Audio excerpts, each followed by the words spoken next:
하는 게 아니라 그 대주주 요건에 따른 매도 물량 출회를 할 수가 있겠죠. 그 다음에 이제 뭐 관리 종목 지정 및 상장 폐지 요건을 제가 거래소 코스닥별 그 그린향기의 투자 이야기 방에다가 올려드렸어요. 그래서 관리 종목 지정이 되고 상장 폐지가 되는데요. 그 요건은 자본 잠식 기준, 어떤 영업 손실 기준, 그 다음 매출액 미달 기준이 있거든요. 그래서 그거는 그 항목별로 참고해서 보시면 본인이 지금 투자하고 있는 기업이 지금 뭐 4년 연속 적자가 된다고 하면요. 관리 종목 지정이 돼요. 그래서 그걸 유심히 잘 보셔야 되고요. 그 다음 관리 종목 지정 후에 다음 연도에 또 영업 손실이 나게 되면 상장 폐지 요건이 된다라는 거. 그래서 본인이 지금 보유하고 있는 종목이나 지금 투자하고 있는 종목이 이거는 코스닥만 해당이 됩니다. 그 거래소는 그 장기 영업 손실이 뭐 4년 나든 10년 나든 관리 종목 지정 및 상장 폐지 요건이 안 돼요. 근데 코스닥 종목은 요게 돼요. 대신 기술 성장 평가 특례 상장한 바이오 기업 같은 경우는 요 요건에 해당이 되지는 않아요. 그래서 자신이 투자하고 있는 종목이라든지 보유하고 있는 종목들 잘 이렇게 보실 필요가 있을 것 같아요. 네. 그리고 오늘 시장은 정말 바이오 축제라고 해도 과언이 아닌 날이었어요.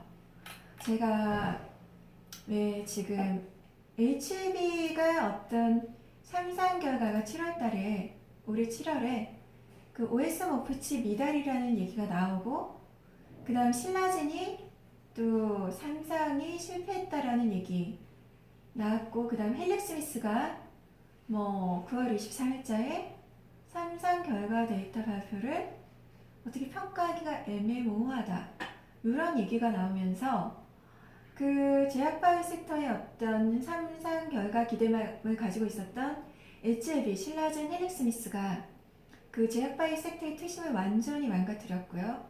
그 다음에 어떤 코오롱 티슈진 이슈라든지 삼성 바이오로직스 회계 이슈가 올해 제약바이오 섹터의 투심을 상당히 안 좋게 만들었었어요. 그래서 제가 8월 말 9월 초 방송을 하면서 제약바이오 섹터에 대해서 되게 심층적으로 다뤄드렸을 거예요. 저는 제약바이오 섹터가 망가져 있는 그 상황에서도 제약바이오 섹터는 지속 성장 섹터고 지속 바라봐야 될 종목이라고 말씀을 드렸었어요. 그래서 여지없이 최근에는 또 제약바이오 섹터에 훈풍이 불고 있어요. 그쵸? 우리가 항상 공포 국면에는 그 주식이 정말 아닌 것 같아요. 근데 항상 돌이켜보면 그 주식이 또 어느새 올라와 있죠. 근데 이미 올라와서 사서는 너무 비싸죠. 그래서 본인이 어떤 섹터나 어떤 주식이나 종목에 대해서 어떤 본인만의 중심, 원칙을 가지고 있지 않으면 그렇게 빠졌을 때 버틸 수 있는 힘이나 또는 빠졌을 때 살 수 있는 용기가 나지 않아요. 그래서 주식 투자에 있어서는 뭐 본인이 인생을 살아가는 데 있어서도 마찬가지겠죠. 본인이 생각하고 있는 어떤 원칙이나 중심은 그러니까 융통성이 없어서는 안 된다라는 얘기가 아니에요. 고집을 부려야 된다는 얘기가 아니라 본인의 원칙과 중심은 항상 잡고 가는 게 중요하다고 생각을 해요. 그래서 제가 그 그린향기의 투자 이야기 방에도 2019년 11월 2일자 이런 글을 올려드렸어요. 정말 큰 수익은 아무도 인정하지 않는 순간에 발생한다. 세상에 공짜는 없다. 수익은 본인이 리스크를 감수한 만큼이다. 그 고통을 감내해야만 온다. 극도의 공포 순간 투자를 하기란 쉽지 않다. 그래서 돈은 소수의 전유물이다. 모두 다 그렇다고 인정하고 공감하는 순간 거기에는 더 이상 먹을 것이 없다. 대표적인 게 저는 최근에 5G 섹터의 어떤 주가 흐름이 그렇다고 생각을 해요. 그래서 제가 5G 섹터를 어떻게 바라봐야 될 것인가 방송에서 계속 말씀을 드렸습니다. 그리고 마음 편한 투자는 절대 돈이 될 수 없다. 마음이 불편한 투자가 돈이 된다. 편하게 앉아서 돈을 벌 생각을 마라. 공부를 하든 기업 탐방을 다니든 무엇인가 노력을 해야 된다. 네. IMF 때 투자라든지 저희가 금융위기 때 투자라든지 바로 얼마 전 사이드카 발동 때 2019년 8월 6일 코스피가 1900을 깼었죠. 그 다음에 코스피가 540포인트까지 갔었죠. 불과 3달 전 이야기예요. 그 시점에서 지금 1900선을 깼던 코스피가 2142까지 올라왔고요. 540선까지 갔던 코스닥이 지금 670선까지 올라와 있습니다. 요거는 저도 끊임없이 계속 저 자신한테 하고 있는 얘기고요. 사실 극도의 공포의 순간에 어떤 투자 베팅을 한다는 건 쉽지 않아요. 그래서 계속해서 그 투자자분들이 시장 속에서 경험을 하고 또 본인을 단련시켜 나가는 훈련이 매우 중요하지 않을까라는 생각이 들어요. 그 다음에 오늘 그 제약바이오 섹터가 엄청나게 올랐어요. 그래서 어떤 종목들이 올라왔는지 좀 말씀을 드릴게요. 제가 그때 제약바이오 방송을 하면서 저는 제약바이오 섹터에서 임상 3상 기업들은 어느 정도 밸류에이션이 많이 올라왔고 그런 어떤 상상에 대한 리스크 부분을 짚어드리면서 저는 어떤 신규 어떤 바이오 기술을 가진 기업들이나 또 이제 이상 쪽에서 어떤 밸류가 발생할 수 있는 기업들을 되게 좋게 본다라고 말씀드렸어요. 그래서 제가 소위 말해서 바이오, 진가, 뻥카라는 얘기가 있는데요. 제가 사실 제약바이오 섹터의 진가라고 본 종목이 오스코텍하고요. 오스코텍 같은 경우는 그 유한영양을 통해서 그 얀센에다가 레이저 티닙을 애로한 기업이죠. 그래서 이제 오스코텍 같은 경우가 밸류가 사실 저 개인적으로 너무 싸다라고 생각했어요. 근데 이제 오스코텍 같은 경우도 보면은 8월 26일 날 바닥을 찍고 쭉 올라왔었어요. 그래서 제가 그 제약바이오를 8월 말 9월 초부터 극도의 공포에 있지만 제약바이오 섹터 저는 계속 좋게 본다라고 계속 말씀드렸어요. 그리고 오늘 거래량이 엄청나게 터지면서 장중에 12.83%까지 갔다가 오늘 9.51% 상승으로 마감을 했어요. 그 다음에 제가 이중항체 쪽, 이중항체 기술도 되게 좋게 보거든요. 지금 이중항체를 하는 기업이 ABL 바이오, 그 다음 파맵신, 그리고 유틸렉스, 에클론능이거든요. 지금 제가 가장 좋게 보는 이중항체 관련주는 ABL 바이오예요. 지금 ABL 바이오가 오늘 장중에 거의 20.96%까지 상승했다가 오늘 17.17%로 마감을 했습니다. 네, 빠졌던 종목들 다 다시 올라오고 있어요. 그 다음 올릭스, RNA 간섭 기술을 가진 기업이죠. 이 기업은 사실 엄청난 기술을 가지고 있어요. 아시아 최초거든요. 지금 글로벌하게 엘라엘람이라는 회사가 RNA 간섭 기술을 가지고 있거든요. 그 기업의 시총이 지금 10조가 넘어요. 10조. 물론 엘랄람 같은 경우는 RNA 간섭 기술로 인해서 FDA 승인까지 한 신약이 존재를 해요. 그렇다고 하더라도 올릭스를 그 시총의 10분의 1의 가치만 두더라도 시총 1조는 사실 가야 되거든요. 지금 사실 올릭스 같은 종목의 지금 현재 시총은 2,500억 수준밖에 안 돼요. 저 개인적으로는 싸도 너무 싸다라고 생각해요. 내년에 어떤 지금 비대응터 치료제 관련해서 영국 임상 관련, 그 다음 국내 지금 휴재라고 같이 임상을 하고 있는데요. 거기에서 어떤 데이터가 되게 좋게 나오면 그거를 애로할 가능성이 커서 내년에 밸류업이 크게 될 종목이라고 보고 있어요. 그래서 올릭스 같은 경우도 오늘 플러스 7.41% 상승으로 마감을 했습니다. 장중에는 9.54%까지 상승을 했었고요. 그 다음에 이제 에클론이라는 기업, 에클론은 이중합체도 하고요, 카티도 하고 좀 다양하게 하고 있어요. 지금 에클론 같은 경우도 오늘 장중에 거의 8.5%까지 상승을 했다가 마감은 7.56%로 마감을 했어요. 결국에는 제가 괜찮게 본 기업들이 올라오고 있었어요. 네. 그 다음에 이제 제가 셀리드하고 셀리버리도 되게 좋게 본 기업이에요. 이게 기술적인 측면에서. 셀리드도 셀리박스라는 어떤 그 원천 기술을 보유하고 있거든요. 셀리드도 면역 항암제 기반의 기업이거든요. 그래서 지금 셀리드 같은 경우도 지금 되게 못 올랐었죠, 계속해서. 근데 이 기술은 되게 인정할 만한 기술이거든요. 그래서 오늘 지금 셀리드 같은 경우가 16% 상승으로 마감을 했어요. 16% 상승. 그 다음에 이름이 약간 비슷하거든요. 셀리드는 셀리박스라는 어떤 플랫폼 기술을 갖고 있다라고 보시면 되고요. 셀리버리라는 종목이 또 하나 있어요. 이 셀리버리라는 종목이요. 이제 이틀 전에 그 췌장암 치료제가 무독성 증명 완료했다라는 어떤 소식이 나왔거든요. 그러면서 11월 1일 지난주 금요일이죠. 상한가를 갔었어요. 그리고 어제 월요일 날은 그냥 강보합 수준이었는데 오늘 다시 한번 상한가를 갔어요. 셀리버리가.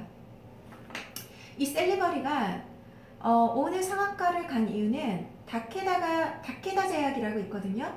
그 다케다 제약이 오늘 본사를 그 셀리버리 본사를 방문을 했대요. 그래서 다케다 제약하고 뇌질환 및 그 심정지 치료 신약 공동 개발 계약에 마지막 단계에 있다라는 어떤 소식이 오늘 또 다시 한번 상한가 진입을 하게 했어요. 셀리드랑 셀리버리 좀 헷갈리시죠? 셀리드는 그냥 셀리박스다 이렇게 생각하시면 될 것 같아요. 그리고 이제 그 셀리버리 같은 경우는 TSDT라는 어떤 플랫폼 기술이라는 게 있어요. 예, 조금 이해하기는 쉽지 않은데요. 이거는 이제 유전자 치료법과는 좀 반대되는 개념의 단백질 치료법 실현을 위한 첨단 바이오 신기술이에요. 그래서 이제 그 애로 가능성을 염두에 두고 이제 다케다가 뇌질환 치료 신약을 대상으로 해서 TSDT 플랫폼 기술을 1차, 2차, 3차 마일스톤 단계로 철저히 검증 중에 있고요. 그 다음에 어떤 그 다케다 제약하고 어떤 그 셀리버리의 어떤 이런 얘기가 지금 되게 긍정적인 어떤 셀리버리 주가에 영향을 미치고 있다 이렇게 보시면 될 것 같아요. 지금 제약바이오는요 변동성이 상당히 커요. 지금 셀리버리 같은 경우가요 지금 바닥권이 8월 6일날 코스닥 사이드가 발동할 때죠. 25,200원까지 갔었는데요. 어느새 7만원이에요. 올라올 때는 금방이라는 거죠. 그 제약바이오가 그 난리가 났을 때 그 셀리버리를 갖고 계신 분이 저한테 이렇게 문의를 주셨었어요. 그분이 아직도 갖고 계신지 모르겠어요. 저는 셀리버리라는 어떤 그 TSDT 플랫폼이란 기술은 엄청나게 좋은 기술이다. 그리고 이거는 기술이 되게 좋기 때문에 지금은 조금 제약바이오 투심이 안 좋기 때문에 향을 더 빠지더라도 지금은 버티는 기간으로 가시는 게 좋다라는 코멘트를 드렸었거든요. 힘들겠으면 그냥 1년 정기금 넣어놨다 생각하고 그냥 버티시라. 그걸 저한테 한번 6월, 7월인가 그때 질의를 주셨어요. 5월이었나요? 그래서 그분이 지금까지 버텼다면 그분 평단가 이상으로 지금 올라와 있는 상황인 거네요. 네. 그리고서는 또 하나 이슈로 좀 봐야 될 게 비보준이라는 기업이 있어요. 비보준이라는 기업은 지금 비상장 기업인데요. 지금 KOTC에 상장이 되어 있거든요.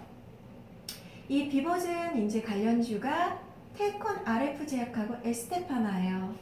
그래서 텔콘 RF제약 같은 경우는 어떤 이동통신 관련주로도 분류가 되는데 이제 텔콘 RF제약 같은 경우는요. 그 이동통신 기지국에 그 장착되는 각종 장비 부품들을 생산 판매하는 기업이에요. 근데 비보존을 텔콘 RF 제약이 자회사로 갖고 있어요. 네. 그래서 이름도 텔콘 RF 제약으로 바꿨죠. 2018년 5월에. 그래서 비보존 때문에 비보존이 다음 달에 어떤 임상 3상 결과를 발표한다고 하더라고요. 그거에 대한 기대감으로 지금 텔콘 RF 제약이 계속 강세를 보이고 있어요. 10월 말부터. 그래서 오늘 텔콘 RF 제약이 26.43%로 마감을 했고요. 또 그 관련주인 에스텍파마는 오늘 상한가 기록을 했습니다. 네네. 그 다음에 제가 지금 치매 관련주를 또 되게 관심 있게 보거든요. 제가 10월 달에 2019 인고 콘서트를 다녀왔어요. 그게 지금 포시즌스 호텔에서 했었던 건데, 제가 이제 제 고객분 한 분을 모시고 세미나를 다녀왔는데, 사실 저는 그런 세미나에 참석하는 이유가 어떤 그런 각종 세미나나 이런 것들을 보면서 제가 어떤 세미나나 스터디를 참석하는 이유를 지난 방송에서도 말씀드렸어요. 저의 어떤 사고의 확장이라든지 제 생각의 확장을 하기 위해서 그래요. 저는 주식 투자가 종합예술이라고 생각하거든요. 우리가 살아가는 모든 삶 속에서 저희는 투자 포인트를 찾을 수 있다라고 생각을 해요. 제가 그날 2019 인고 콘서트에 참석해서 투자 포인트로 저한테 딱 온 게 치매 관련주였어요. 치매 관련주. 그때 여러 가지 얘기가 있었죠. 뭐 우리나라가 저성장 국면이고 이제 저금리 기조에 이제 노령화 사회로 가고 있다. 여러분 이제 알고 계셨나요? 2050년에 우리나라 노인 인구가 2천만이 된대요. 거의 우리나라 남한 인구 기준으로 봤을 때 40%가 거의 노인이 되는 거예요. 근데 거기에서 노인 인구 중에 10% 정도가 치매 환자가 나온대요. 그러면 2050년에는 우리나라 인구 중에 2천만 명이 노인 인구가 되는 거고, 거기에 10%, 200만 명이 치매 인구가 되는 거예요. 그러니 제가 거기에서 치매가 정말 중요한 이슈구나 라고 생각을 할 수밖에 없겠죠. 네. 그래서 치매가 저한테 딱 들어왔어요. 그래서 그때부터 치매 관련주를 좀 보기 시작했는데, 역시나 제가 너무 삶이 바빠서 종목별로 하나하나 보지는 못했어요. 그래서 제가 지금 저를 멘토스 매니저로 지정해 주신 분들이나 저 반포 WM센터 관리자로 지정하신 분들을 지금 회원으로 가지고 있는 비밀방이 있어요. 상큼한 투자 이야기라고. 거기에다가만 제가 그 2019년 인구 콘서트를 다녀와서 치매 관련주를 꼭 보라고 말씀을 드리면서 젠백스라는 종목을 말씀을 드렸어요. 그때가 한 22일 정도 되니까 지금 젠백스가 그 시점부터 엄청 올라왔습니다. 젠백스 차트 보실 수 있는 분들은 보시면 될 것 같아요. 10월 22일 날 종가가 17,000원 정도였고요. 오늘 종가는 젠백스가 거의 3만원 가까이로 마감을 했습니다. 네. 그래서 지금 근데 제가 그 2019년 인구 콘서트를 갔다 와서 그 치매 관련주를 되게 중요하게 봐야 되겠다라고 생각을 했는데, 때마침 그 글로벌 기업이죠. 글로벌 바이오 기업인 그 바이오젠이라고 있어요. 바이오젠이 지금 전 세계에 현존하는 치매 원천적인 치료제는 없어요. 원천적인 치료제가 지금 없는데, 바이오젠이 그 아두카누맙이라는 어떤 치매 관련 치료제로 임상 3상을 하고 있었어요. 근데 올 초에 임상 3상을 포기한다라는 기사를 냈었거든요. 그러면서 바이오젠 주가가 엄청나게 급락을 했었는데, 바이오젠이 10월 22일 날 3분기 실적 발표에서 아두카누맙의 긍정적인 임상 3상 결과를 발표를 했어요. 그래서 FDA와의 논의를 통해서 2020년 BLA를 제출할 계획이라고 얘기를 했어요. 그래서 지난 무용성 평가와 비교해서 이번 임상이 성공할 수 있었던 것은 환자 수 확대, 고용량 투여, 78주 장기 데이터가 주요한 어떤 그 결과였다라고 하더라고요. 그리고 1차, 2차 효능을 평가하는 측정 방식과 통계 기법을 좀 변경을 했다라고 하더라고요. 그리고 글로벌 조사기관 이벨루에이트 파마라는 곳에서는 알츠하이머 시장 규모가 2017년 24억 달러에서 2024년 67억 달러로 연평균 16% 성장할 것으로 예상을 했습니다. 그래서 제가 이제 그 바이오젠 이슈가 제가 2019년 인구 콘서트에 다녀온 시기랑 맞물려 있었고요. 그래서 제가 치매 관련주에 관심을 가지기 시작했고, 그때 제가 비밀방이나 멘토스 회원분들한테 말씀드린 종목은 젠백스라는 종목이었고요. 젠백스라는 종목은 그때 가격이 한 16,000원, 17,000원대였고 지금은 오늘 3만원 가까이로 마감을 했고요. 젠백스 외에 지금 치매 관련주로 오늘 아이큐어라는 종목이 상한가를 갔어요. 그때 저희 그 멘토스 회원분께서 제가 젠백스를 치매 관련주로 봐야 된다, 좋다 이렇게 말씀드렸더니 저기 멘토님 그럼 아이큐어는 어떻게 보시나요? 라고 저한테 질문을 주셨는데 한번 살펴보겠습니다 라고 하고 제가 시간이 없어서 종목 스터디를 못했었어요. 근데 그 아이큐어가 치매 관련주라는 것만 제가 알고 있었고 그 기전이라든지 내용을 정확하게 몰라서 코멘트를 드리진 못했었거든요. 근데 그게 오늘 상한가를 갔어요. 그 이유가 뭐냐면 오늘 셀트리온하고 치매 치료제 그 도네페질 패치제를 공동 임상 3상을 진행한다라는 소식이 뉴스로 나왔어요. 그래서 그 소식이 상한가를 기록했고요. 그래서 치매 관련주인 메디프론이라든지 고려제약도 같이 상승을 했죠. 지금 고려제약 같은 경우가 장 막판에 상한가로 결국 마감을 했는데요. 이제 고려제약 같은 경우가 지금 그 치매 어떤 관련한 어떤 그런 임상 물질을 5가지 정도를 가지고 있다고 하더라고요. 네, 그래서 지금 치매 관련주 이렇게 좀 언급을 드렸고요. 그 다음에 이제 바이오 시밀러 쪽이 조금 긍정적인 계속 양상을 보이면서 좀 지속적으로 그동안 올라왔던 어떤 신속 높은 대형주인 셀트리온 헬스케어, 삼성 바이오로직스는 오늘 보합 수준에 머물렀습니다. 그 다음에 그 HLB가 예전에 되게 핫하게 올라왔었죠. 그 거의 제가 프리 NDA 미팅 전후로 매도 타이밍 잡아야 될 것 같다고 말씀드린 종목이에요. HLB. 근데 제가 10월 24일 프리 NDA 미팅 기점으로 딱 그날 HLB가 장중에 18% 상승 고점을 찍고 쭉 내려와서 종가는 플러스 2%로 마감을 했습니다. 10월 24일 날 딱 고점을 찍었어요. 제가 프리 NDA 미팅이 변곡점이 될 거다라고 제가 그 비밀방에 언급을 드렸거든요. 그래서 제 비밀방 어떤 회원으로 계신 분들은 그날 딱 매도 타이밍을 잡았다고 하시면서 저한테 이제 감사 의사를 표시한 분도 계셨습니다. 네. HLB 같은 경우는 그때 이후로 계속 하락세를 보이고요. 3일 연장 하락을 하다가 이틀 연속 다시 상승을 하다가 계속 지금 4일째 하락을 했고 오늘 마이너스 6.5%로 마감을 했습니다. 네, 그 다음에 그 11월 달에 마지막으로 어떤 임상 3상 결과를 발표를 앞두고 있는 기업이 있어요. 메지온이라고. 요게 이제 유데나필이라고 그 심장 관련 어떤 폰탄 치료제거든요. 이게 희귀병이에요, 희귀병. 그래서 이 시장이 크지는 않지만 되게 혁신적인 신약은 맞거든요. 근데 이제 그 11월 심장학회에서 3상 데이터 발표를 하게 되는데요. 어쨌든 메지온은 지금 계속 신고가를 만들고 있어요.